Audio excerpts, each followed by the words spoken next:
रामचंद्र भगवान की जय। बाल कृष्ण लाल की जय। उमापति महादेव की जय। श्री सद्गुरुदेव भगवान की जय। गोस्वामी श्री तुलसीदास जी महाराज की जय। हरि शरणम अनंतानंत कोटि ब्रह्म विनायक भक्तवत्सल अशरण शरण कारण करुणावरुणालय। भगवान श्री सीताराम की महती कृपा करुणा से हम आप सब मानस जी का शरण लाभ ले रहे हैं। एक बार फिर से बोलिए जय जय श्री सीताराम। आज का दिन बहुत मंगलमय है क्योंकि आज एकादशी है। और आज की एकादशी के व्रत की महिमा बहुत ज्यादा गाई गई है।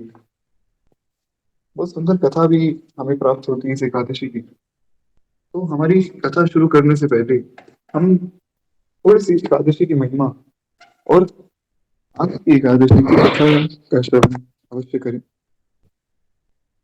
क्या है कि एकादशी पर भगवान का पूजन बहुत जरूरी है। तो उतनी ही जरूरी उसकी महिमा को जानना भी है कि जो हम कर रहे हैं उसकी महिमा क्या है। बड़ी प्यारी महिमा हमारे शास्त्रों में बताई गई है। बहुत सी कथा में भी प्राप्त होती पाप विमोचनी एकादशी के बारे में। एक बड़ी प्रसिद्ध कथा है, लेकिन उससे पहले हाँ, तो प्राची जी मैसेज कर दीजिए ग्रुप में। क्या है कि थोड़ा आज हम लेट हो गए, नेटवर्क की बहुत दिक्कत कुछ समय से हो रही है। तो एक छोटा सा मैसेज कर दीजिए कि जो लोग ये कथा सुनना चाहते हैं एकादशी की, वो जरा जुड़ जाएं जल्दी से जल्दी। देखिए, एकादशी का जो व्रत होता है हर एक वैष्णव को रखना चाहिए। क्या है कि एकादशी का व्रत रखने के लिए अब साइंटिफिक रीजन तो मुझे यहाँ तो नहीं देना पड़ेगा। ये बहुत से लोग ऐसा कहते हैं कि व्रत में क्या रखा है, व्रत करो तो विचारों का व्रत करो, भोजन के व्रत से भगवान प्रसन्न नहीं होते हैं, अपने विचार शुद्ध करो। तो देखिए, विचार भी तभी शुद्ध होते हैं जब हमारा भोजन शुद्ध होता है। जैसा अन्न वैसा मन। अब आपका अन्न है तामसिक, और आप सोचें कि हमारा विचार तो हो जाएगा जी बहुत अच्छा, सात्विक विचार हो जाएंगे। वो चीज संभव नहीं है। जब तक हमारा अन्न शुद्ध नहीं होगा, हमारा आहार शुद्ध नहीं होगा, तब तक हमारे विचार शुद्ध नहीं होंगे। इसलिए हमारे शास्त्रों में भोजन का भी विभाजन किया गया है कि ये सात्विक भोजन है, ये तामसिक भोजन है, ये राजसिक भोजन है। नहीं तो खाने के लिए तो सब कुछ हम खा सकते हैं।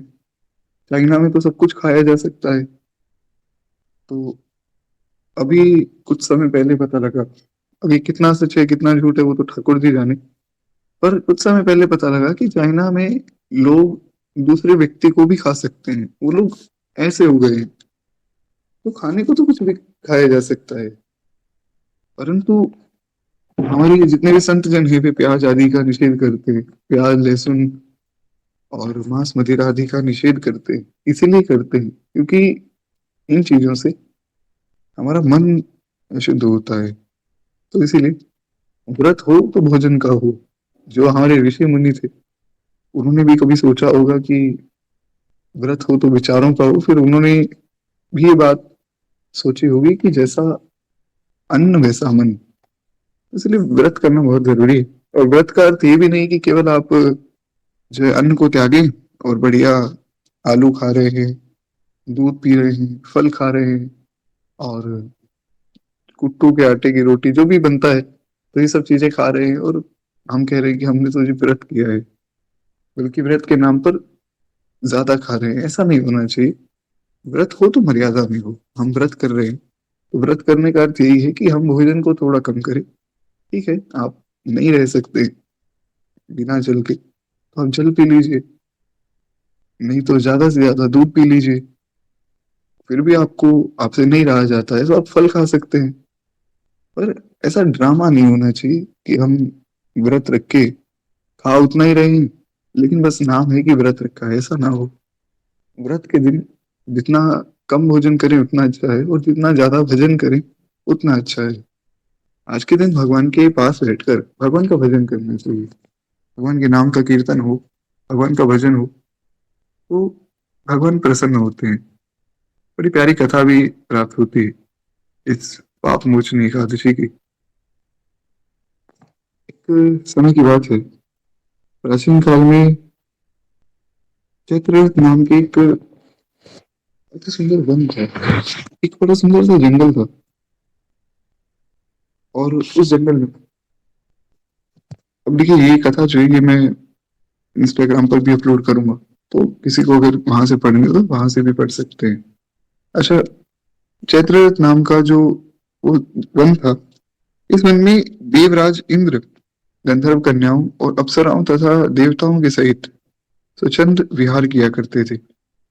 और इस वन में चैवन ऋषि के पुत्र मेधावी नामक ऋषि तपस्या करते थे। अब क्या है कि इंद्र को विहार करने के लिए ये वन बड़ा सुंदर लगा, तो सोचिए कि वन कितना सुंदर होगा जिसमें देवता स्वयं आकर विहार कर रहे हैं। तो इस वन की शोभा ही अलग थी। और वहां पर एक चैवन नाम के ऋषि थे, जिनके पुत्र थे वो तपस्या किया करते थे। तो क्या है कि जहां राम तहां काम नहीं, और जहां काम नहीं राम। गोस्वामी जी ने कहा कि जहां पर भगवान आ जाते हैं जीवन में, वहां फिर काम नहीं रहता है। और जहां काम आपके जीवन में प्रधान हो जाएगा, वहां आपके जीवन में राम नहीं आ सकते हैं। तो अब आप खुद सोचिए कि एक तरफ तो इंद्र और अप्सराएं विहार कर रही हैं, और एक तरफ यहाँ पर मेधावी जी तपस्या कर रहे हैं, तो ये बात बैठेगी नहीं। तो क्या था कि ऋषि मेधावी जो थे वे शिव भक्त थे, तथा अप्सराएं शिवद्रोही कामदेव की अनुचरी थी। क्योंकि भगवान शिव ने जो है कामदेव को भस्म कर दिया था, तो अप्सराएं भगवान शिव के जो है विद्रोह में आ गई थी। तो अब यहाँ पर दोनों बातें, इन दोनों में तालमेल नहीं बैठेगा कि एक तरफ तो शिव भक्त है, एक तरफ शिवद्रोही, एक तरफ तपस्या हो रही है और एक तरफ यहाँ जो है विहार हो रहा है। तो ये बात जमेगी नहीं, कुछ ना कुछ तो गड़बड़ होगी। तो कहते हैं कि एक समय की बात है, कामदेव ने जो है बदले और द्वेष की भावना से ऋषि मेधावी की तपस्या को भंग करना चाहा। कामदेव ने सोचा कि इसकी तपस्या भंग कर दूं, क्या पता मेरा बदला पूरा हो जाए। जीवन में कभी किसी का अहित हम करने जाएं, उससे पहले हमें ये सोचना चाहिए कि इससे हमारा लाभ क्या होगा, और सामने वाले व्यक्ति को कितनी हानि होने वाली है। और जितनी हानि उसे होगी, क्या उतनी हानि हम सह सकते हैं? जीवन में कभी भी किसी का बुरा नहीं करना चाहिए। किसी ने हमारा किया है तो ये सोचना चाहिए कि ठीक है, हमारे कर्म है जो हमारे साथ ऐसा हुआ है, पर हम क्यों किसी का बुरा करें। ये बातें सिर्फ कहने के लिए नहीं होती, ये बातें माननी चाहिए। किसी का बुरा नहीं करना चाहिए। आप किसी का भला नहीं कर सकते तो बुरा भी मत कीजिए, सब कुछ भगवान पर छोड़ दीजिए। पर देवताओं को ये बात कौन समझाए। महाराज कामदेव ने सोचा कि इनकी तपस्या भंग कर देता हूँ, और इसी उद्देश्य की पूर्ति के लिए कामदेव ने मंजू घोषा नामक अप्सरा को भेजा। अब ये अप्सराएं जो है, इनको तपस्या भंग करना बड़े अच्छे से आता है। इनका काम ही यही है कि कोई तपस्या कर रहा हो तो जाकर उसे भंग कर दे। कुछ लोगों का काम ऐसा ही होता है कि कोई व्यक्ति अच्छा काम कर रहा हो तो जाकर विघ्न डालना ही है उन लोगों को। पर विश्वास मानिए, अगर कोई आपका बुरा करना चाहता है तो उसमें उस व्यक्ति का ही बुरा हो जाता है। ऐसे ही हम अगर किसी का बुरा करना चाहेंगे, हमारा ही अंत में बुरा हो जाएगा। आजकल तो, आजकल के जो लोग हैं जो मंदिर वगैरह भी नहीं जाते, वो जाने लगे और इन बातों को मानने लगे। एक व्यक्ति मुझे मिले थे कुछ समय पहले, तो मतलब मुझे ऐसा डायरेक्टली नहीं मिले थे, किसी मित्र ने मिलवाया था। तो बोले कि आप जो कथा वगैरह करते हो मैंने सुना। तो मैंने कहा करते तो हैं प्रभु कृपा से। बोले मैं भी कर्मा थ्योरी में बिलीव करता हूँ, तो आप मुझे कर्मा थ्योरी बताओ। तो मैंने कहा कर्मा थ्योरी में तो जानने योग्य कुछ नहीं है, ठीक है जो कर्म आप करोगे वैसा फल मिलेगा बस। उसमें तो कुछ ऐसा बहुत ज्यादा तो नहीं है। हाँ, एक चौपाई बड़ी प्यारी गोस्वामी जी ने लिखी, उसी में सब कुछ समझ आ जाएगा। कर्म प्रधान विश्व करी राखा, जो जस करे सो तस फल चाखा। मैंने थोड़ा उन्हें ऐसा बता दिया। तो बोले नहीं नहीं, मैं और जानना चाहता हूँ। तो मैंने कहा और बताइए क्या जानना चाहते हैं। तो बोले कि मुझे ये बताओ कि हम अगर ऐसा कर्म करेंगे तो कैसा हो जाएगा, वैसा करेंगे तो कैसा हो जाएगा। एक छोटा सा बच्चा जब पैदा होता है, उसका क्या कर्म होता है कि वो मर गया। मैंने कहा देखिए क्या है, इन चीजों में जितना आप बढ़ेंगे उतना ही खोते जाएंगे। भगवान ने गीता में अर्जुन को भी नहीं समझाया। अर्जुन ने पूछा कि प्रभु मुझे समझाइए कर्म कैसे बनते हैं। भगवान ने कहा अर्जुन, इन चक्करों में ज्यादा मत पड़ो, क्योंकि कर्म की गति बहुत गहन है। गहना कर्मणोगति। आप एक चीज को हाथ लगाएंगे उससे चार चीजें निकलेंगी। जैसे मान लीजिए किसी व्यक्ति ने दूसरे का खून कर दिया, उसे मार दिया। अब अगले जन्म में वो व्यक्ति आकर पहले वाले को मारेगा। लेकिन फिर हम अगर ये सोचें तो जो दूसरा व्यक्ति जो पहले मरा था और अब आकर उसे मार रहा है, फिर उसको भी तो सजा होनी चाहिए। अब उसको सजा होगी तो आगे उसे कौन मारेगा, फिर उसे कौन मारेगा। तो एक चीज को हाथ लगाएंगे चार चीजें निकलेगी। इसीलिए भगवान अर्जुन को कहते हैं कि अर्जुन इन चक्करों में ज्यादा मत पड़ो। और उससे भी सरल बात, भगवान से भी सरल बात संत कहते हैं। क्योंकि मोरे मन प्रभु बस विश्वासा, राम ते अधिक राम कर दासा। भक्त लोग भगवान से भी थोड़े आगे होते हैं। तो संत कहते हैं कि तुम किसी भी चक्कर में मत पड़ो, केवल भजन करो और अपना आनंद में रहो। गोस्वामी जी ने कहा कि देखो, तुम सब कुछ छोड़ दो, ध्यान जप तप नियम सब छोड़ो और केवल नाम जप करो, बस उसी में काम बन जाएगा। कथा सुनो, नाम जपो। नहीं कलि कर्म न भगति विवेकु, राम नाम अवलंबन एकु। केवल भजन कीजिए। खैर एक बार प्रेम से बोलिए भक्त वत्सल भगवान की जय। तो कहने का भाव ये है कि कर्मा थ्योरी जो है, जिसमें आजकल लोगों ने जिसको नाम दिया है कर्मा थ्योरी, तो ये चीज हमें माननी चाहिए। और भक्तों को तो वैसे ही माननी चाहिए कि हाँ, हम अगर किसी का बुरा करेंगे तो हमारे साथ बुरा होगा। हम क्यों किसी का बुरा करें। वैष्णव को तो ये सोचना चाहिए कि सब में ठाकुर जी विराजमान है, तो हम सबका सम्मान करें। खैर, कामदेव ने ऐसा कुछ भी नहीं सोचा है। कामदेव ने तो सोचा कि चलो ऋषि तपस्या कर रहे हैं, भंग कर देते हैं।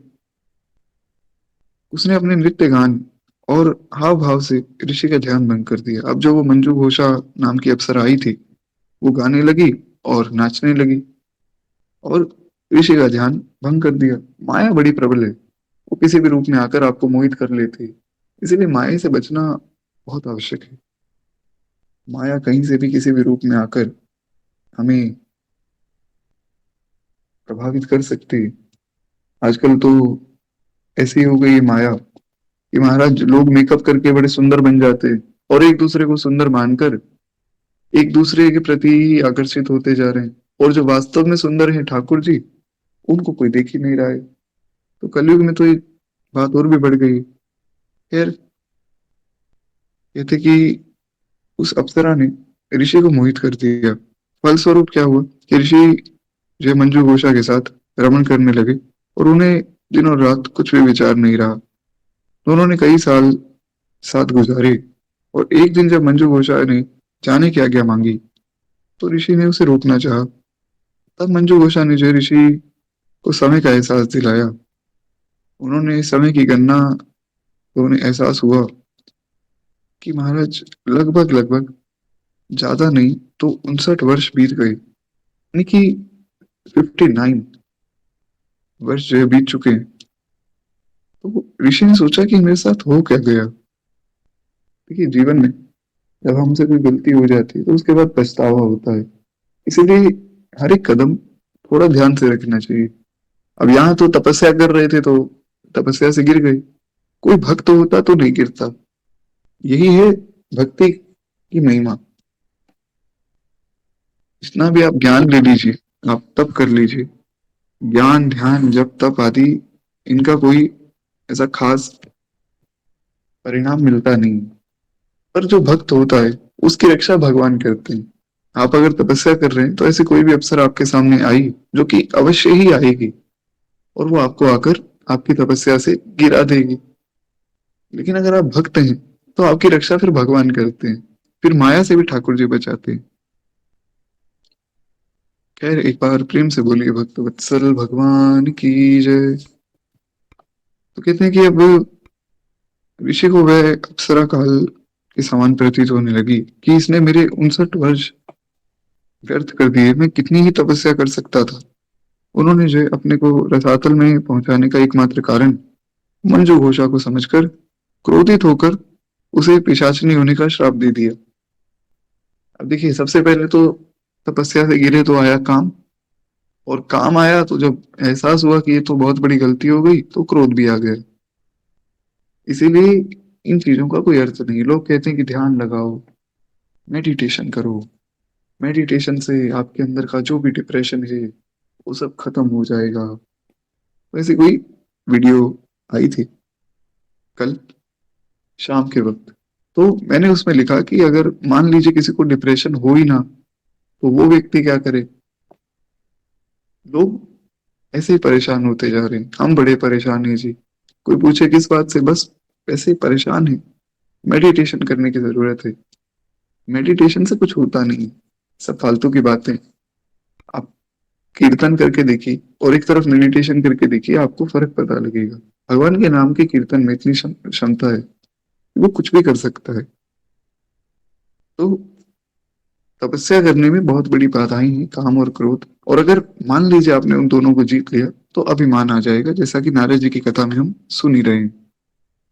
तब उन्होंने मंजू घोषा को श्राप दिया कि जाओ तुम जाकर एक पिशाचिनी बन जाओ। श्राप सुनकर मंजू घोषा भयभीत हो गई और चरणों में गिर के प्रार्थना करने लगी। कांपते हुए उसने जय ऋषि के श्राप से निवारण का उपाय पूछा।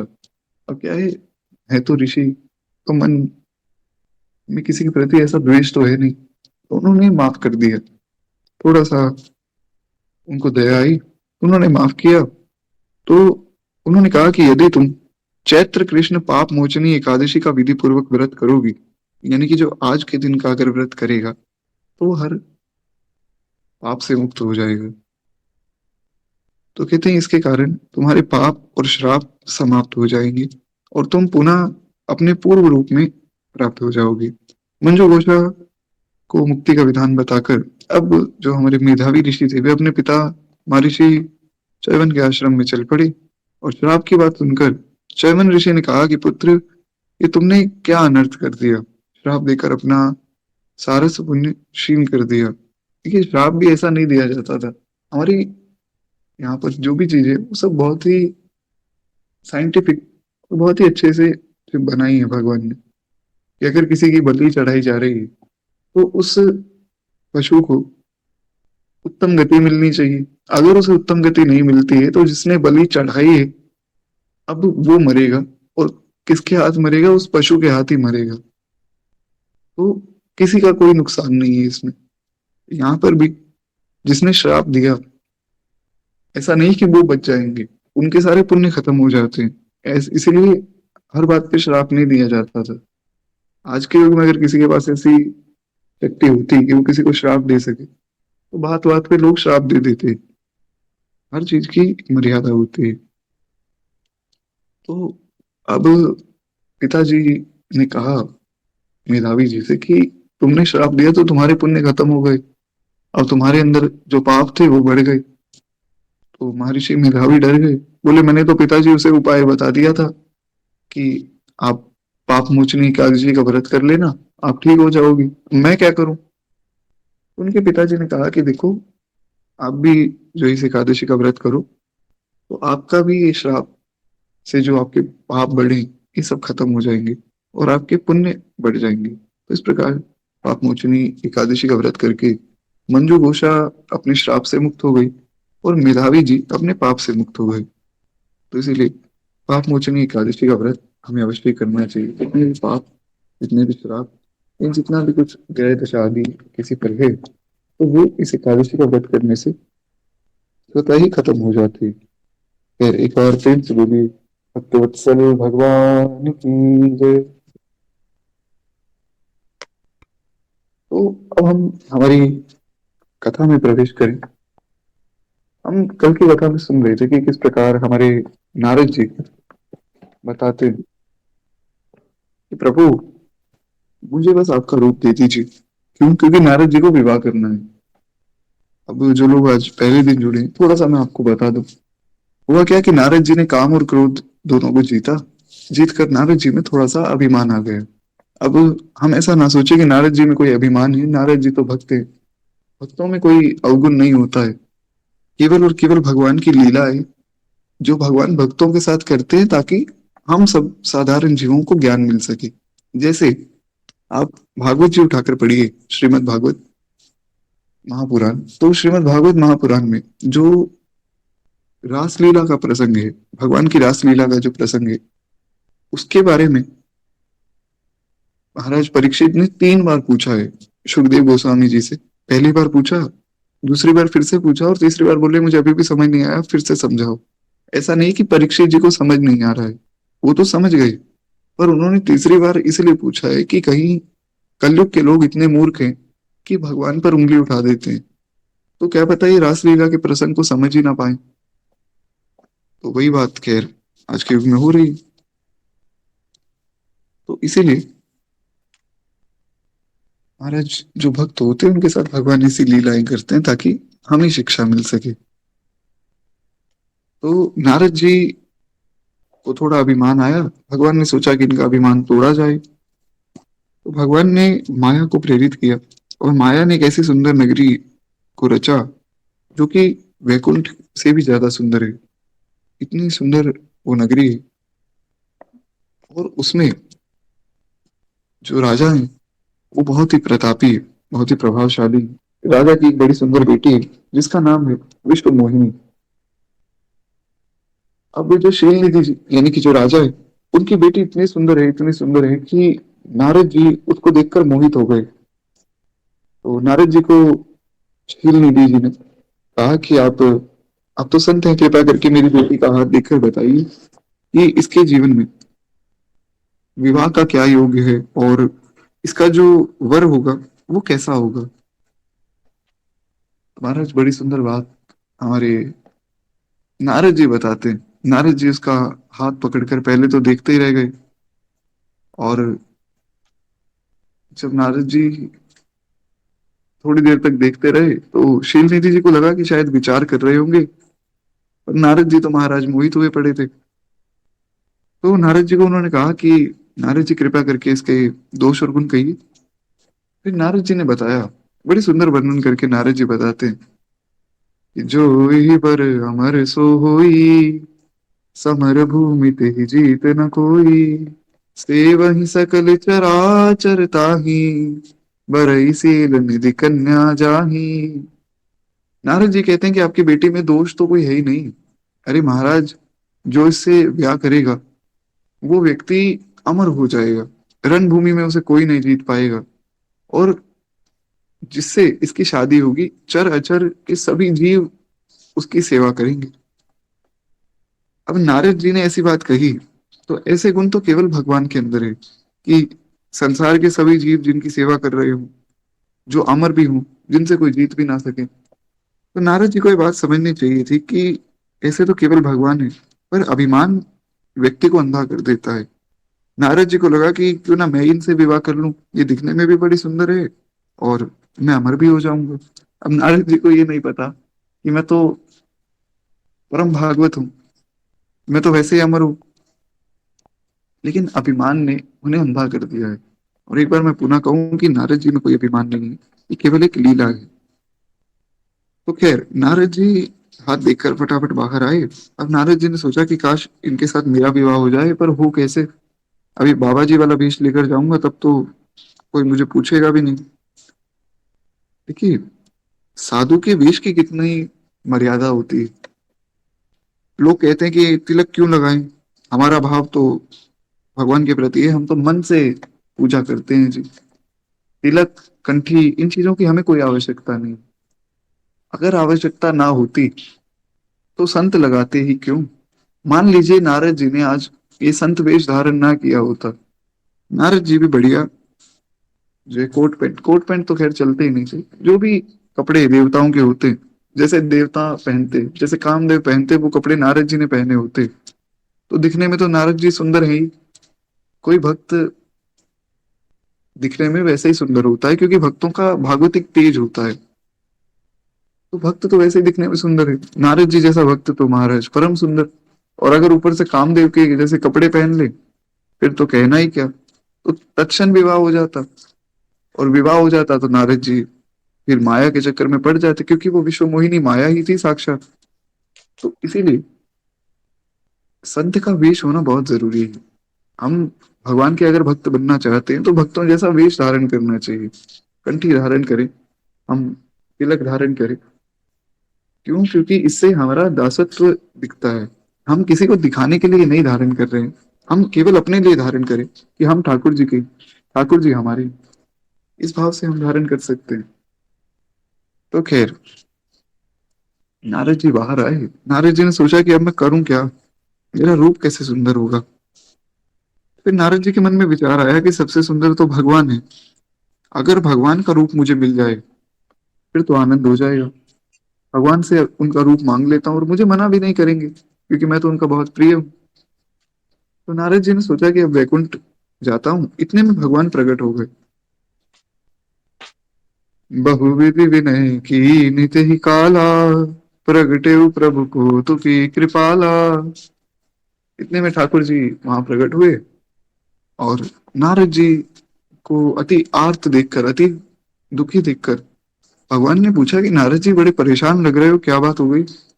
नारद जी ने बताया कि प्रभु, ऐसे ऐसे जो है अंदर एक बहुत सुंदर कन्या है, उसका नाम है विश्व मोहिनी। तो मैं सोच रहा हूँ कि मैं इतने समय से जो है ब्रह्मचारी हूँ, क्यों ना गृहस्थ आश्रम में चला जाऊं और गृहस्थ का पालन करूं। विवाह करके भी तो भजन हो ही सकता है। भगवान ने कहा बिल्कुल नारद जी, बिल्कुल करो, आपको तो विवाह करना ही चाहिए। तो भगवान बोले कि बताओ मैं आपके विवाह में आपकी क्या सहायता कर सकता हूँ। नारद जी बोले प्रभु, ज्यादा कुछ नहीं, मुझे तो बस एक छोटा सा वरदान चाहिए आपसे, कि आप मुझे अपना रूप दे दीजिए। आपन रूप देहु प्रभु मोहि, आन भांति नहीं पावोहि। कहते कि आपका अगर रूप मुझे नहीं मिलेगा तो और किसी विधि से वो कन्या मुझे नहीं मिल सकती, क्योंकि आप बड़े सुंदर हैं। और आपका रूप मिल जाएगा तो वो कन्या मुझे वर लेगी। तो फिर आपका रूप आप वापस ले लेना।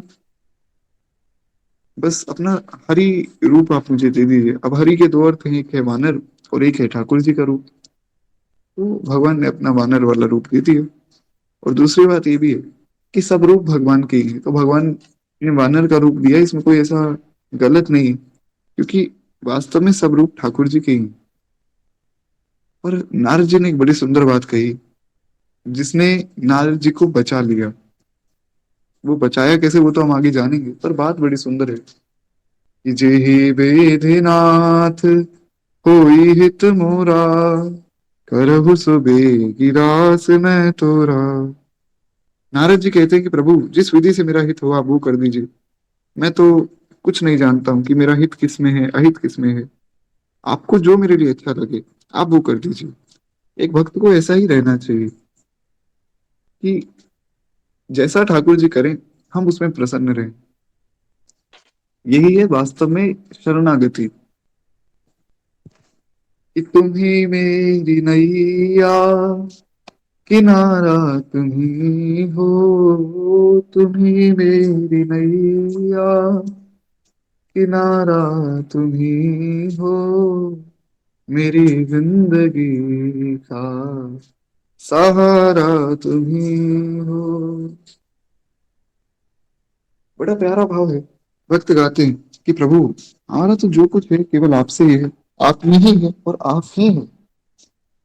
तुम ही सूर्य बनकर चमकते हो प्यारे, तुम ही बिजली बनकर कड़कते हो प्यारे।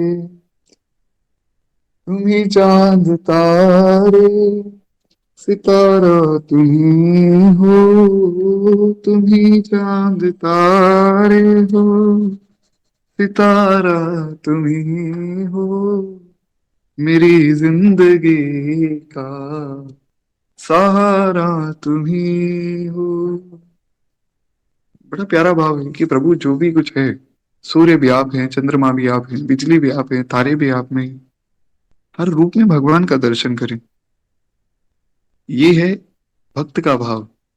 ये दर्पण का चोला सजाया है तुमने। भक्त कहता है कि ये जो आप अपना छिपाव करते हैं ना, जो पर्दा भगवान के सामने लगता है, ये आपने ही सजाया है। तो आप इसे हटा दीजिए। क्यों? क्योंकि मैं आपका दर्शन करना चाहता हूँ। भक्त का भाव बड़ा प्यारा है, और भगवान ऐसे भाव पर रीझते हैं। इसलिए नारद जी कहते हैं कि प्रभु, जिस विधि से मेरा है वो आप कर दीजिए पूर्ण रूप से। नारद जी कह रहे हैं कि मैं कुछ भी नहीं जानता हूँ, पूर्ण शरणागति आप पर है। आप मुझे विवाह करवाने मेरा विवाह करवाना चाहते हैं तो ठीक, नहीं करवाना चाहते हैं तो ठीक, बस इस बात को पकड़ लीजिए। विश्वास मानिए, महामंत्र है। इससे ही हमारा कल्याण होगा। बस अन्य कोई साधन नहीं, केवल और केवल चलो। तो खैर, एक बार प्रेम से बोलिए भक्त वत्सल भगवान की जय। नारद जी ने जब ऐसी बात कही, तो भगवान ने उससे भी सुंदर बात कही। भगवान कहते हैं कि नारद जी, आप तो केवल अपना भला चाहते हो। मैं कहता हूँ कि जेहि विधि होई परम हित, नारद सुनहु तुम्हार, सोई हम करब नान कछु, मृषान बचन हमार। भगवान कहते हैं कि हित नहीं, जिस विधि से आपका परम हित होगा ना, मैं तो वही करूंगा। आप मेरा रूप ले जाओ। भगवान ने वानर का रूप दिया। अब ये वानर का रूप मैंने कल भी बताया था, केवल 4 ही लोग देख सकते हैं, बाकी सबको तो नारद जी के रूप में दिख रहे हैं। ये है भगवान का प्रेम, कि भगवान कभी अपने भक्त का अपमान नहीं करवा सकते हैं। चाहे लीला कर रहे हैं, पर नारद जी का अपमान नहीं करवाया। बाकी सबको लग रहा है कि नारद जी आकर बैठे, लेकिन जो विश्व मोहिनी है, उसको नारद जी एक वानर के रूप में दिख रहे हैं। और भगवान शिव के जो 2 गण नारद जी के पीछे आ रहे थे, उन्हें भी नारद जी वानर के रूप में दिख रहे हैं। तो 3 लोग ये, और एक चौथे नारद जी स्वयं। जब नारद जी खुद को देखेंगे तो उन्हें भी पता लगेगा कि मैं तो एक बंदर के जैसा दिख रहा हूँ। महाराज हुआ क्या कि नारद जी ने सोचा कि देखो, भगवान का रूप तो मिल ही गया है, स्वयंवर में सबसे पीछे बैठने का तो कोई अर्थ ही नहीं है। सबसे आगे जाकर बैठ जाता हूँ। क्या है कि विश्व मोहिनी आएगी, मुझे देखेगी, माला डालेगी, विवाह हो जाएगा बस। कहाँ बेचारी पीछे आएगी, मुझे ढूंढेगी। नारद जी आगे जाकर बैठ गए। और आगे जो लोग बैठे थे, उन्होंने सोचा कि नारद जी हैं, संत हैं, तो इन्हें आगे जगह दे देते हैं। तो नारद जी आगे बैठे।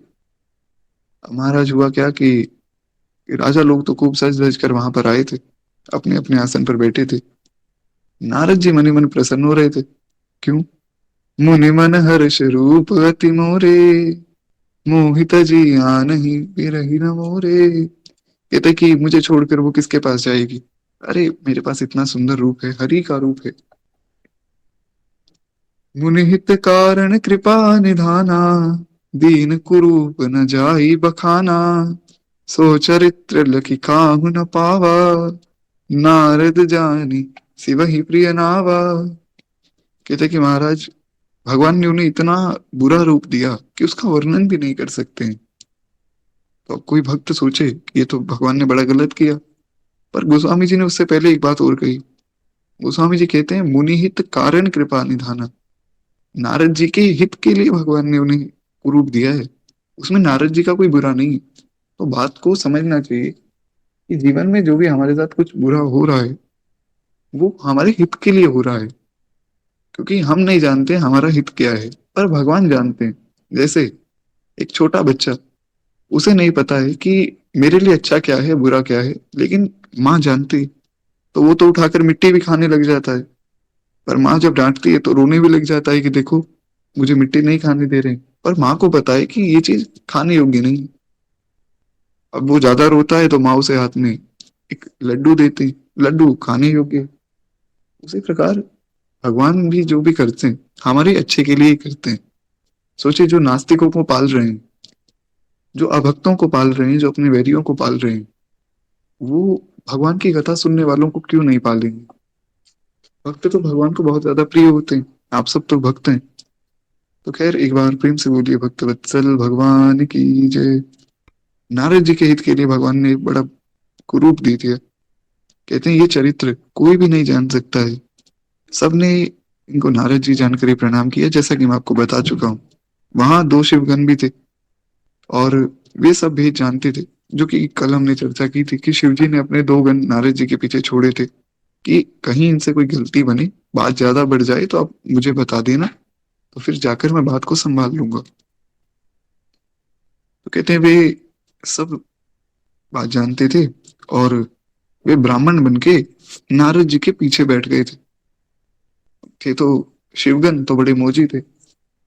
शिव जी के गण थे अपनी मस्ती में रहते थे महाराज। उन्हें तो संसार से कोई मतलब ही नहीं।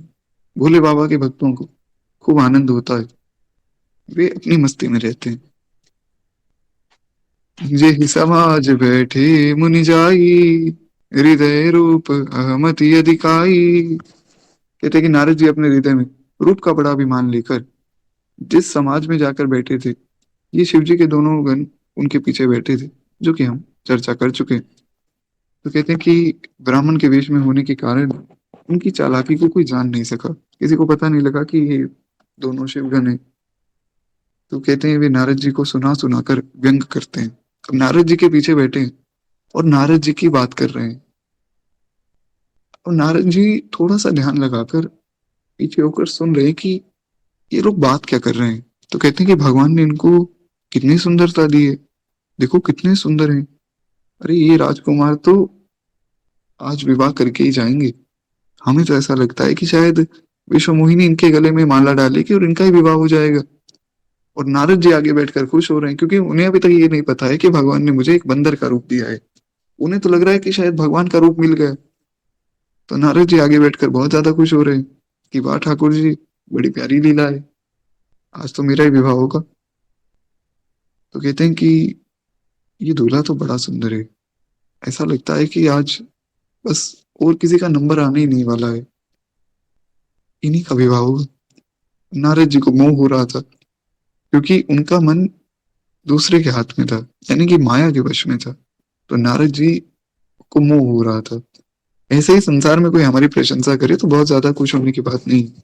कोई कहे कि आप बड़े सुंदर दिखते हैं, तो इसमें कोई बहुत ज्यादा खुश हो जाने की बात नहीं। ठीक है, कोई सुंदर हो तो अच्छी बात है, लेकिन वास्तव में सुंदर तो केवल भगवान का भक्त है। वास्तव में समझदार और सुंदर भगवान के भक्त होते हैं। क्यों? क्योंकि वे भगवान के होते हैं बस। जो भगवान का है वो सुंदर है, बस इतना समझ लीजिए। और चाहे आप में संसार की सारी सुंदरता है, ये बात मैं नहीं कह रहा हूँ, ये बात गोस्वामी जी विनय पत्रिका में लिखते हैं। बड़ा प्यारा एक पद लिखा है गोस्वामी जी ने। उसमें भी कहते हैं कि चाहे तुम कामदेव से ज्यादा सुंदर हो, तुम्हारे पास इंद्र से ज्यादा ऐश्वर्य है, तुम्हारे पास अ, लक्ष्मी जी से ज्यादा धन है, या लक्ष्मी जी छोड़िए, लक्ष्मी जी तो समृद्धि देती, कुबेर से ज्यादा आपके पास धन है, आपके पास बहुत ज्यादा बल है, इतना बल है कि आपको कोई भी नहीं हरा सकता है, आपके पास सब सद्गुण है, आपके पास सब कुछ है, ब्रह्मा जी जैसी बुद्धि है, पर अगर आप भक्त नहीं है तो सब बेकार है। ये बात गोस्वामी जी ने कही। वो पद मुझे याद नहीं आ रहा है, बड़ा प्यारा पद है, ये बताएगा तो मैं कल आपको सुना दूंगा। गोस्वामी जी कहते हैं कि आपके पास सब कुछ है, देवताओं से भी अधिक है, पर अगर आपके पास भक्ति नहीं है तो सब व्यर्थ है। और अगर तुम केवल रघुनाथ जी की भक्ति करते हो और तुम्हारे पास कुछ भी नहीं तो सब कुछ सफल है। ये है भक्ति का प्रभाव, भक्ति की महिमा। अगर आप एक भक्त हैं, आपके पास कुछ है नहीं है, उससे कोई मतलब ही नहीं। हम ठाकुर जी के हैं, ठाकुर जी हमारे हैं, इतना समझने की बात है। क्योंकि जिसके पास ठाकुर है उसके पास तो सब कुछ है ही महाराज। एक बार प्रेम से बोलिए भक्त वत्सल भगवान की जय। तो ऐसे ही नारद जी मुंह में खुद को अच्छा समझ रहे थे। जो शिवगण थे वो और तारीफ करते जा रहे थे, प्रसन्न होकर बार बार हंस रहे थे, पर नारद जी समझ नहीं पाए कि ये हंस क्यों रहे हैं। नारद जी को लगा शायद मैं इतना सुंदर हूं तो मुझे देखकर ये हंस रहे होंगे, कोई बात नहीं। यद्यपि मुनि जो है उनकी अटपटी बातें सुन रहे थे, पर बुद्धि भ्रम से सनी हुई थी, इसीलिए कुछ समझ नहीं पाए कि ये तो मेरा मजाक उड़ा रहे हैं। उन्हें लगा कि शायद सच में ऐसा कह रहे हैं। तो कहते हैं कि इस विशेष चरित्र को किसी ने नहीं जाना। भगवान की लीला कितनी प्यारी है कि किसी को पता नहीं लगा कि ऐसा कुछ हो रहा है, ताकि नारद जी का अपमान ना हो जाए। और हमें पता लग रहा है, तो हमें भी पता है कि नारद जी तो ऐसा कर ही नहीं सकते हैं। नारद जी तो एक भक्त हैं, तो हम भी ऐसा नारद जी पर शंका नहीं करेंगे। तो नारद जी का अपमान नहीं हुआ है कहीं भी। कहते हैं कि महाराज केवल राजकन्या ने वो रूप देखा और उनका बंदर सा मुख देखकर, भयंकर शरीर देखकर कन्या तो डर गई। अब विश्व मोहिनी बेचारी माला लेकर आई थी, नारद जी को लगा कि अब बस मुझे पहनाएगी, वो तो आगे चली गई क्योंकि उनको देखकर वो डर गई। और जिस दिशा में नारद जी बैठे थे, विश्व मोहिनी ने दिशा ही बदल दी, वो लाइन देखी ही नहीं।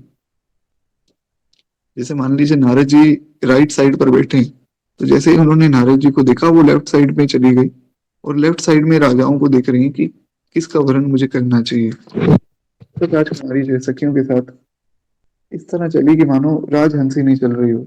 वे अपनी कमल जैसी हाथों में जयमाल लिए हुए और राजाओं को देखती घूमने लगी। जिस ओर नारद जी थे, उस ओर तो वो कभी भी नहीं जा रही थी। तो नारद जी ने क्या किया, नारद जी ने सोचा कि शायद मैं इसको दिखा नहीं, तो नारद जी एक दूसरी रो में जाकर बैठ गए, दूसरी ओर जाकर बैठ गए। नारद जी को लगा कि शायद अब मुझे देखेगी, पर विश्व मोहिनी ने फिर पहली रो पकड़ ली। नारद जी को लगा कि शायद मैं इसको दिख नहीं रहा हूँ। पुनि पुनि मुनि उकसहि अलुकाहि। कहते कि बार बार नारद जी जो है उचकते हैं, छटपटाते हैं कि क्या मैं इन्हें दिख नहीं रहा हूँ क्या। उनकी दशा देखकर शिवगण बार बार मुस्कुराते हैं, शिवगण हंस रहे हैं। कृपालु भगवान भी जो है राजा का शरीर धारण करके वहां पहुंच गए। अब हुआ क्या कि ऐसी सब लीला चली रही थी, इतने में भगवान आए राजा का शरीर धारण करके। राजकुमारी ने भगवान को देखा और दुल्हीन ले गए लक्ष्मी निवासा, नृप समाज सब भयो निराशा। कहते हैं कि लक्ष्मी निवास भगवान आए और इतने में जो है विश्व मोहिनी ने उन्हें देखा। विश्व मोहिनी ने माला डाली, भगवान की शादी हुई और भगवान लेकर चले गए। सब लोग निराश हो गए, नारद जी देखते रह गए कि ये हो क्या गया। नारद जी को बड़ा गुस्सा आया कि देखो, अपना रूप मुझे दिया ताकि मेरा विवाह हो जाए, और खुद ही आए और मेरी दुल्हन लेकर भाग गए।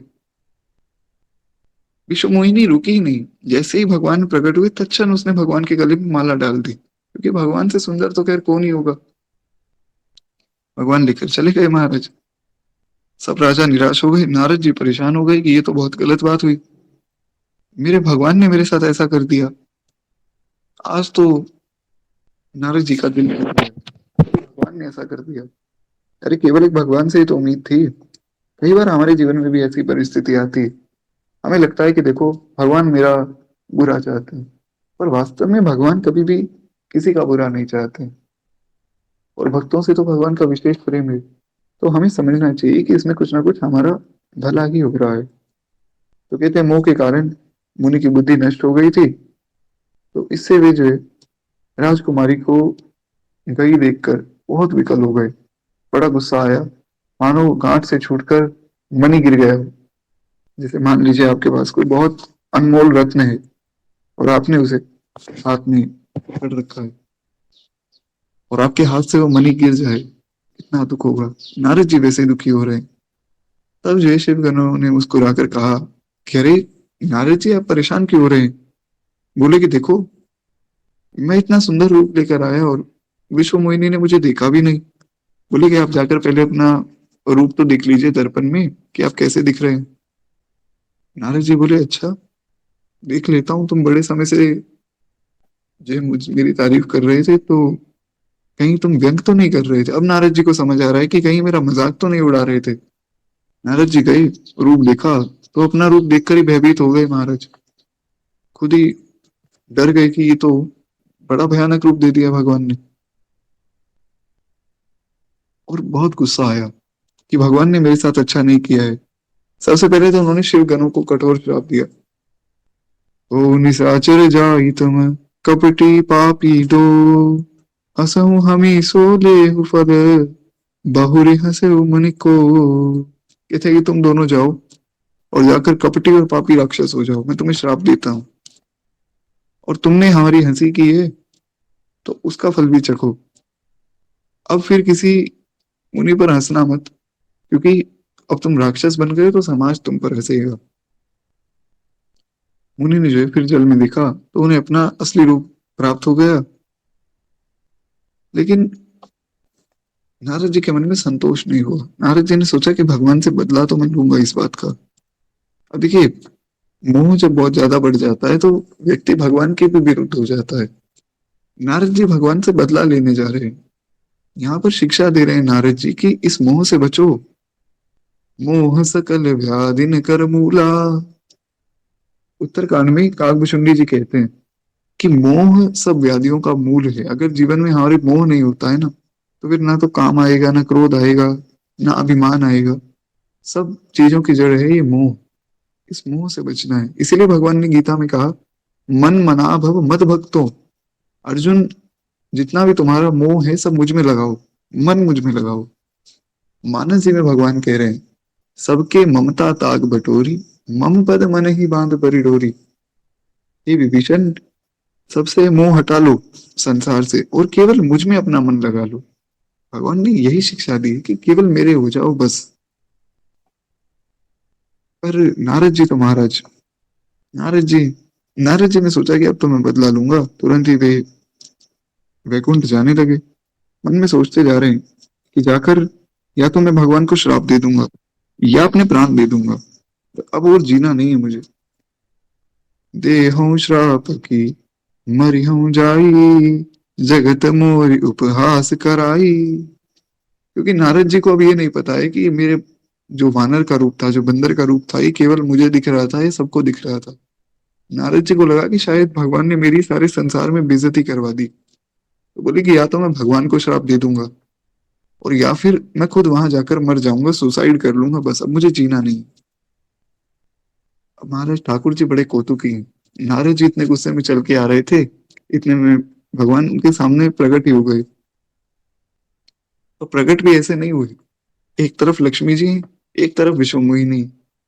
नारद जी का गुस्सा तो एकदम चरम सीमा पर पहुंच गए। भगवान ने नारद जी को देखा और कहा कि नारद जी, बड़े परेशान लग रहे हो, क्या बात हो गई? किसी ने कुछ बोल दिया क्या आपसे? अरे आप तो दिन रात भजन किया करते थे, नारायण नारायण करते थे, आज ना आपने प्रणाम किया, क्या हो गया? नारद जी बोले, अच्छा आप जानते नहीं हो प्रभु? बोले कि नहीं, मुझे तो कुछ नहीं पता। हुआ क्या है नारद जी, बताओ, कहाँ जा रहे हो? नारद जी का गुस्सा अपनी चरम सीमा पर है। नारद जी ने देखा कि इनको इतनी शर्म नहीं आई कि पहले तो मेरी पत्नी को लेकर भाग गए, उसके बाद मेरे सामने आकर प्रकट हो गए। और कहाँ तक कहा जाए कि बेशर्मी की बेहद है, मेरी पत्नी के साथ आकर प्रकट हो गए। अब नारद जी को बहुत गुस्सा आ रहा है। नारद जी सोच रहे हैं मैं करूं तो करूं क्या। माया के वशीभूत होने के कारण मन में कोई चेत तो रहा नहीं, कोई समझ नहीं आ रही कि क्या किया जाए। मुनि ने कहा, पर संपदा सकहु नहीं देखी, तुमरे ईर्ष्या कपट विशेषी, मतत सिंधु रुद्र ही बहरायो, सुरन प्रेरि विष पान करायो। कहते कि आपकी तो पहले की आदत है ये, आप दूसरे के पास संपत्ति देख ही नहीं सकते, बड़े ईर्ष्यालु हो आप, जलते हो। ऐसा मन में कोई गलत भाव ना लाए। आपसे मेरी हाथ जोड़कर विनम्र प्रार्थना है, कोई ऐसा आप में से गलत ना सोचे। ये केवल और केवल भगवान और भक्त के बीच का संवाद है। इसमें हमें कुछ गलत नहीं सोचना है। कहीं हम ये बैठकर ना सोचे कि अच्छा ये बात तो सही है, शायद भगवान जलते होंगे। ऐसा कुछ नहीं, क्योंकि जो है सब भगवान का ही है। जलन तब होती है जब हमारे पास कम हो और दूसरे के पास ज्यादा हो। और भगवान तो ऐसे हैं जिनके पास सब कुछ है, सारा जगत ठाकुर का ही है। तो खैर, नारद जी कहते हैं कि दूसरे की संपदा तो आपसे देखी नहीं जाती है, आप पहले से ही ऐसे हो। अरे बड़े ईर्ष्यालु हुआ। भगवान बोले, अरे नारद जी मैंने क्या कर दिया? बोले, अच्छा जब समुद्र मंथन हुआ था तब क्या किया था याद है ना? सबसे पहले विष निकला, तो विष तो बेचारे भोले बाबा को पिला दिया, बड़े भोले हैं, पी गए। उनको कह दिया कि आप तो जो मेरी आज्ञा से विष पी लो, और वो देखो कितने भोले, वो बेचारे पी भी गए। और खुद खुद कौस्तुभ मणि लेकर लक्ष्मी जी को लेकर भाग गए। ये अच्छा नहीं किया आपने। ऐसा नारद जी ने बहुत सी बातें कही। बड़ा प्यारा संवाद है। भगवान मुस्कुराकर सुन रहे हैं, क्योंकि जहां भगवान भक्तों से स्तुति सुनते हैं तो उन भक्तों की डांट सुनना भी भगवान को अच्छा लगता है। ये है प्रेम। संसार में लोग कहते हैं कि हमारा प्रेम तो आत्मा से है, शरीर से हमारा कोई प्रेम नहीं। सब फालतू की बातें। आत्मा से प्रेम तो ठाकुर करते हैं महाराज। अपने भक्त की डांट सुन रहे हैं, अपने भक्त की मार खाते हैं, अपने भक्त के दास बन जाते हैं। ऐसो को उदार जग माही। अर्जुन ने कहा कि प्रभु, आप मेरे सारथी बन जाएंगे तो मुझे तो आपको लात मारनी पड़ेगी। क्या होता है कि जो सारथी होता है, युद्ध में पहले जो सारथी हुआ करते थे, तब इतना बड़ा युद्ध चल रहा है, वहां पर सब लड़ रहे हैं, इतना शोर है। इतने शोर में कोई ये थोड़ी बता सकता है कि इधर मुड़ना है उधर मुड़ना है। तो सारथी के कंधे पर लात मारी जाती है कि इस साइड जाना है उस साइड जाना है। तो अर्जुन बोले, प्रभु मैं आपको लात कैसे मारूंगा? भगवान बोले, अर्जुन तुम लात मारो कोई बात नहीं, मैं सह लूंगा। वो ठाकुर जो अनंत कोटि ब्रह्मांड के स्वामी है, आज वो अर्जुन की लात सह रहे हैं। इसीलिए तो गोस्वामी जी ने कहा कि बिनु सेवा जो द्रवे दीन पर, राम सरिस को नाही, ऐसो को उदार जग माही, ऐसो को उदार जग माही। ऐसा प्रेम कौन करेगा महाराज? ऐसा ठाकुर जी करते हैं। फिर एक बार प्रेम से बोलिए भक्त वत्सल भगवान की जय। कहते कि महाराज, भगवान नारद जी की डांट सुन रहे हैं। कहते हैं कि असुरों को मदिरा पिला दी, शिव जी को विष पिला दिया, खुद स्वयं सुंदर लक्ष्मी जी ले ली, कौस्तुभ मणि ले ली, और तुम बड़े धोखेबाज हो, बड़े मतलबी हो। ये बात नारद जी भगवान को कहते हैं। अरे, आपके पास इतनी पत्नियां हैं, कृष्ण रूप में आपकी इतनी शादियां हुई, 16,108 पत्नियां कम है क्या जो मेरी पत्नी लेकर भाग गए? आपका व्यवहार सदा ऐसा ही रहा है, आप कपटी ही रहे हो बचपन से। बचपन से यानी कि पहले से, शुरुआत से, क्योंकि भगवान का तो कोई बचपन है ही नहीं। तो नारद जी कहते हैं, मैं समझ गया कि आप ऐसा क्यों करते हो। भगवान बोले, अच्छा बताओ नारद जी। बड़ी सुंदर बात नारद जी ने कही। दिखने में लग रहा है कि नारद जी डांट रहे हैं, पर ये बात बहुत सुंदर है। परम स्वतंत्र न सिर पर कोई, भावई मन ही करऊं तुम सोई। कुछ लोग ऐसे भी होते हैं जो थोड़ा सा ज्यादा ज्ञान ले लेते हैं, जिनको शास्त्रों से भी ज्यादा ज्ञान होता है। तो एक ऐसे व्यक्ति हैं, उनका ऐसा मानना है कि देखो, जो गीता बोली गई वो कृष्ण नहीं बोल रहे थे। अच्छा, तो कौन बोल रहे थे? बोले, वो कृष्ण के अंदर बैठे निराकार भगवान बोल रहे थे। तो ये बात समझ में तो आई नहीं। तो किसी व्यक्ति ने पूछा, अब ऐसा प्रभु कृपा से ऐसा कोई व्यक्ति मेरे पास तो नहीं आया आज तक जो ऐसी बातें करता हो, पर हाँ, एक हमारे ग्रुप के व्यक्ति थे जिनके पास ऐसा व्यक्ति आया था। तो उन्होंने कहा, प्रभु जी मेरे पास, मुझे वो बता रहे थे कि गीता तो कृष्ण ने नहीं कही, कृष्ण के अंदर बैठे सच्चिदानंद परमात्मा ने कही। कृष्ण तो एक महापुरुष है, वो तो एक मनुष्य थे जिनके पास थोड़ी सिद्धियां थी। अच्छा महाराज, उन्हीं सब मूर्खों का खंडन करने के लिए गोस्वामी जी ने यहाँ पर लिखा कि परम स्वतंत्र न सिर पर कोई, कि भगवान परम स्वतंत्र है, उनसे बड़ा कोई नहीं है, उनके सिर पर कोई नहीं। कोई आपसे पूछे कि आपके पिताजी का नाम क्या है, आप बताएंगे? उनसे कोई पूछे आपके पिताजी का नाम क्या है, वो भी बता देंगे। उनसे कोई पूछे कि आपके पिताजी का नाम बताइए, वो भी बता देंगे। ऐसे करते करते सब लोग जो अपने पिताजी का नाम बता सकते हैं। और सबके पिता हैं मनु जी, क्योंकि हम सब मनुष्य हैं तो मनु की संतान। मनु से कोई पूछे आपके पिता कौन है, मनु जी कहें मैं ब्रह्मा जी का बेटा हूँ। ब्रह्मा जी से कोई कहे कि आपके पिता कौन है, ब्रह्मा जी कहें मैं भगवान का बेटा हूँ। भगवान से कहे आपके पिता कौन है, भगवान कहेंगे कि मैं किसी का पुत्र नहीं हूँ, मुझसे ऊपर कोई नहीं। बस मेरे ऊपर आकर ही लाइन खत्म हो जाती है। आदि भी मैं हूँ, अंत भी मैं हूँ, जो कुछ है वो मुझ में है। तो भगवान परम स्वतंत्र है। ऐसा कभी भी नहीं सोचना चाहिए कि देखो, कृष्ण तो महापुरुष थे, राम तो महापुरुष थे, गीता बोली गई कृष्ण के अंदर बैठकर किसी ने बोली। तो ऐसे ही ऐसे लोग कोई मिले तो उन्हें कहिए कि बिल्कुल सही बात है, जैसे भगवान कृष्ण के अंदर बैठकर किसी ने गीता बोली, वैसे ही आपके अंदर बैठकर आपका जो अभिमान है, आपकी जो मूर्खता है वो बोल रही है। ऐसे लोगों से बचिए। नारद जी कहते हैं कि आप हमेशा कपट करते हो, आपके सिर पर तो कोई है नहीं, कोई सुधारने वाला तो है नहीं, नहीं तो आपको थोड़ा डांट लगाए, फटकार लगाए, आपको समझ आए, जो मन में आता है करते रहते हो। पर अब ये मत सोचना कि मुझसे बच जाओगे। भले ही मंद मंदे ही भल करहु, विस्मय हर्ष नहीं है कछु धरहु।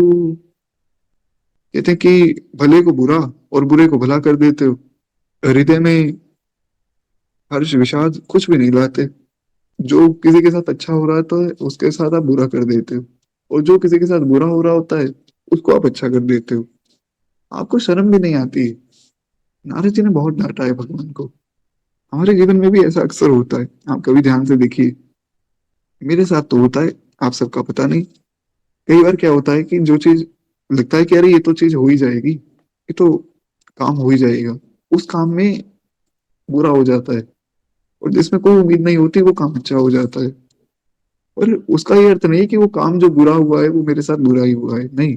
बाद में जाकर कभी ना कभी पता लगता है कि हाँ, वो जो हुआ था वो अच्छा ही था मेरे लिए। इसलिए मैं बार बार कहता हूँ कि जो भगवान करते हैं अच्छा ही करते हैं, विश्वास रखना चाहिए।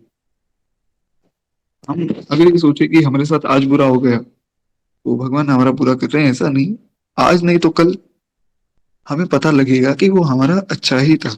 भगवान कभी बुरा नहीं करते। कहते हैं सबको ठग ठग कर थक गए हो, इतने बड़े ठग बन गए हो। जैसे मान लीजिए कोई चोर होता है, तो वो शुरुआत में अगर चोरी करे तो उसको डर रहता है कि मैं पकड़ा जाऊंगा, ये गलती हो जाती है। लेकिन धीरे धीरे जब वो चोरियां करने लग जाता है तो उसको एक एक्सपीरियंस हो जाता है, तो फिर उसको डर नहीं लगता है कोई। बाकी तो चोर के मन की चोर जाने। तो उसी प्रकार नारद जी कहते हैं कि आपने इतने लोगों को ठगा है, आप अब पक गए हो। अब आपको शर्म तो आती नहीं, एकदम निडर हो गए हो। तो इसी से जो है मन सदा उत्साह में रहता है कि मैं और भी कुछ किसी को ठग लूं, और भी किसी के साथ कपट कर लूं। शुभ अशुभ कर्म तुम्हें बांधता नहीं है, तो इसीलिए तुम डरते नहीं हो। हम तो मनुष्य हैं, मनुष्यों को तो शुभ और अशुभ कर्म बांध लेता है। भगवान चाहे किसी का बुरा भी करते, भगवान को कौन बांधने वाला है।